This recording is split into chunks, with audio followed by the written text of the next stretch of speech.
திலகா பாமாவைப் போல அன்புமணியை கட்சியிலிருந்து நீக்குவீர்களா என்ற செய்தியாளர்களின் கேள்வி பாமக நிறுவனர் ராமதாஸ் பதில் அளித்துள்ளார். தைலாபுரம் இல்லத்தில் செய்தியாளர்களை சந்தித்த அவர் கூறுகையில், வன்னியர் சங்கத்தின் சார்பாக பூம்புகாரில் மகளிர் பெருவிழா மாநாடு நடத்த முடிவு செய்யப்படவில்லை. இடையில் சில ஆண்டுகளாக நடத்த முடியவில்லை. இந்த ஆண்டு ஆகஸ்ட் 10ஆம் தேதி பூம்புகாரில் மகளிர் பெருவிழா மாநாடு நடத்த முடிவு செய்துள்ளோம் என கூறினார். பின்னர் செய்தியாளர்களை கேள்வி எழுப்பினர்.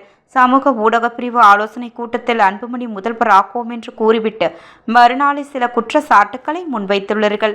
இதில் முரண்பாடுகள் இருப்பது போல் தெரிகிறது. முரண்பாடு இருப்பதை போல் தெரியவில்லை. நீங்கள் ஏதாவது வாயை கிளறி இருப்பீர்கள், நான் ஏதாவது சொல்லியிருப்பேன் என்று சிரித்தபடி கூறினார்.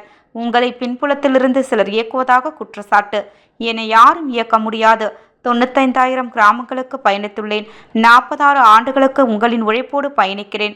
இன்னும் எத்தனை ஆண்டுகள் பயணம் செய்வேன் என்று எனக்கே தெரியாது. உங்களின் வாழ்த்துக்களோடு பயணிப்பேன். வெற்றியை பயணமாக அமையும். திலகா பாமாவை போல அன்புமணியை கட்சியிலிருந்து நீக்குவீர்களா? தேவையில்லாத கேள்வியெல்லாம் கேட்காதீர்கள். பொருளாளர் பொறுப்பில் சிறுபான்மை சிறுத்தவரை தான் நியமிக்க வேண்டும். தற்போது அதனை சரி செய்து விட்டோம். அதனால் தான் திருப்பூரை சேர்ந்த மன்சூர் என்பவரை நியமித்துள்ளோம். இருவரும் சந்தித்து பேச வாய்ப்புள்ளதா? உலகத்தில் எத்தனையோ அதிசயங்கள் நடக்கிறது. இது எப்போது நடக்கும் என்று யாருக்கும் சொல்ல முடியாது. நல்ல ஜோதிடரை பார்த்து கொஞ்சம் கேளுங்கள் என அவர் தெரிவித்தார்.